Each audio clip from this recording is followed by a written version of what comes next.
people say things that are not interesting, and they feel like they are able to discuss those things freely, and people will not mind hearing it. But, I mean, who cares? Okay, well, that's my opinion on that. you know,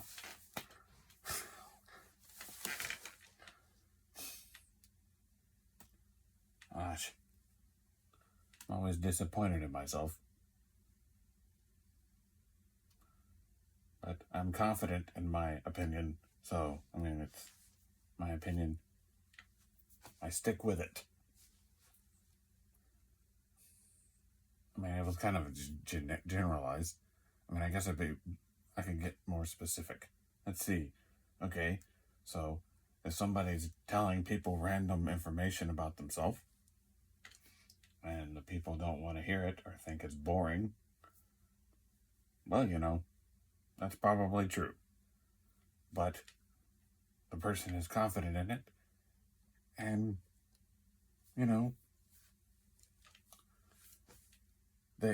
they know what they're interested in, or whatever, that would entail, the confidence in saying what they're thinking, or, how they see things. So, that's what people do. That's how they communicate.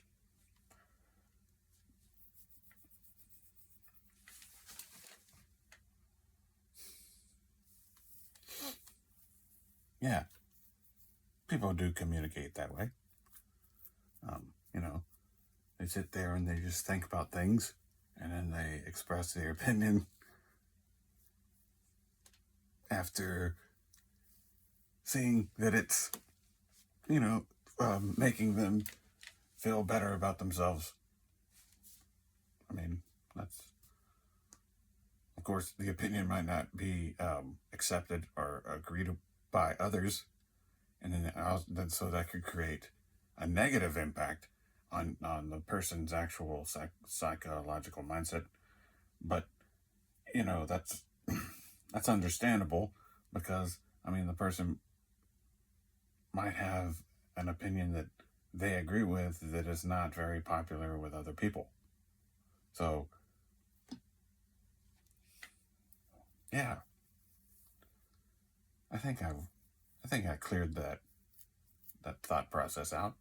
I think I expressed it correctly. I cleared it out. Yeah, it's like a bunch of stuff shoved in a box, hidden in a corner, and sometimes you just gotta take out that stuff, clean it out, or look through it, and then you find stuff you like, and then keep it, and then you find the stuff that you don't need, or is completely unnecessary, and you throw it away. So it's the same thing. Except for it was in my consciousness, I guess, or no, wherever that's stored, your ideas and stuff. So that's where that was, and so I cleared out that area. And so the thing is, you do that too much, then you won't have anything to say. So then you have to reorganize yourself, and then go and find new topics, or research new things. And so you have to learn something, or do an experiment. Buy some chewing gum and stretch it on a sheet of paper, and then see if what creature sticks to it when you tape the piece of paper to the wall.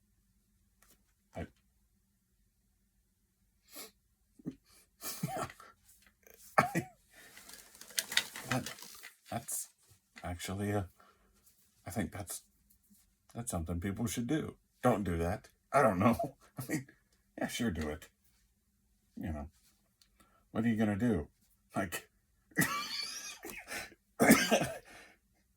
catch.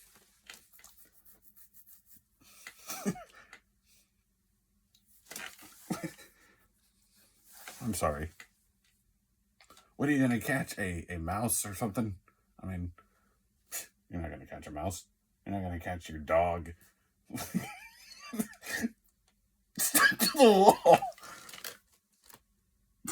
Your dog is stuck to the wall because of your experiment. That seems highly unlikely, but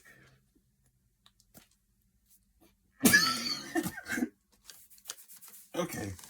Yeah, that was my. Yeah.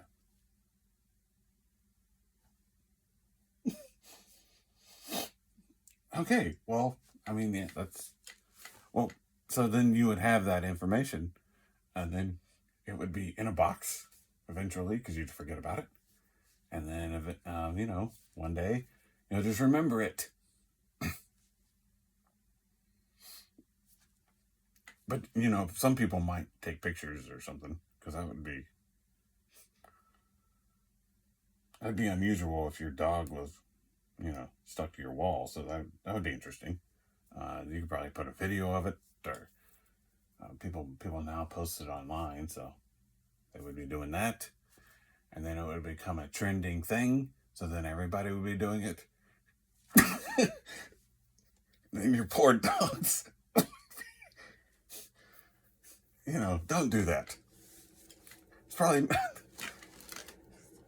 probably better not to do that experiment. Find something else. Um, let's see.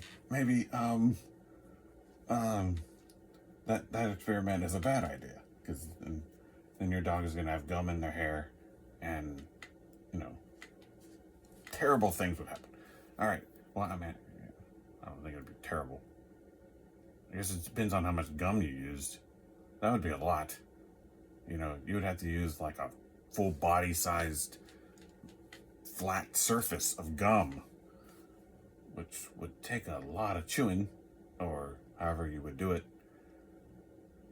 So you could wrap them in a tortilla. wrap them like tortilla.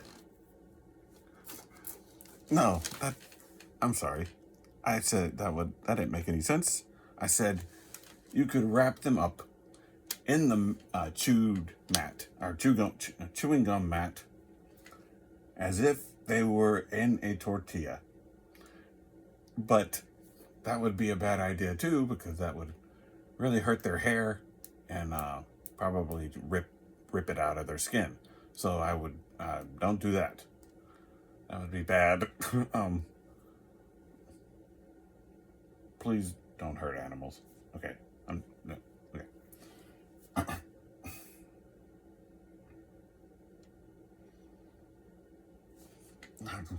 Okay, find a new experiment.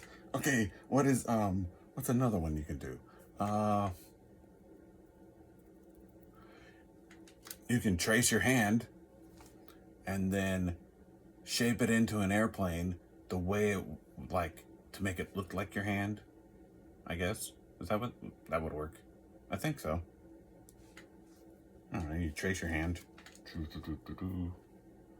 and then you cut the excess paper, and then you fold the part that's left because it looks like your hand into an airplane, and then you can see how the aerodynamics of it actually fly, which would probably be terrible. But I mean, I guess if you really set it up correctly, or maybe added some extra features,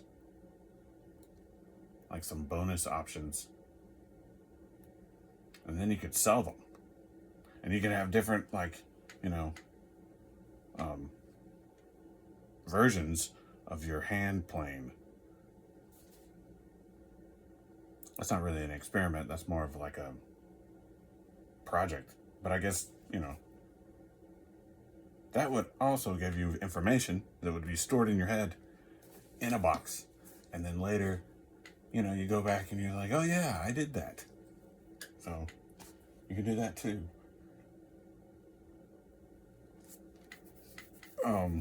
Okay.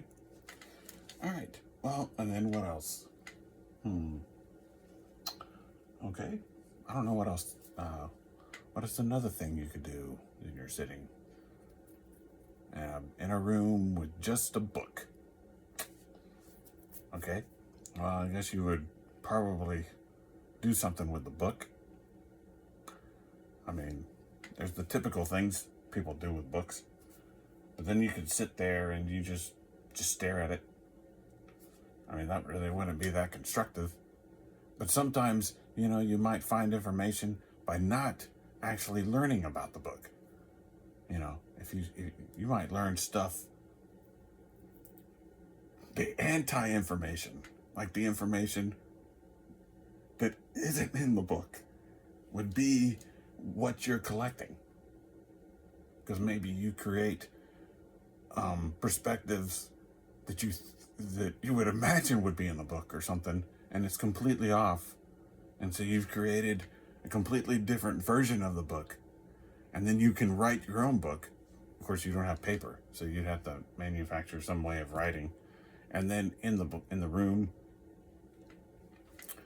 maybe you found some discarded furniture or something, and you broke it up, and then you used a piece of the wood to carve stuff into the other furniture, and you wrote your own little book, and then you had one version of the book on a wooden piece of furniture, and then you can eventually review the book, and you can compare it and see if you were accurate. Huh. That sounds like some constructive use of your time. I mean, you may be destroying some furniture that people are going to use or something, but so don't do that. That's not a good idea. Just read the book. What? Okay. Yeah. I laugh a lot for no reason. So, I mean, even when I'm thinking up things, that's why I usually don't say stuff. But all right.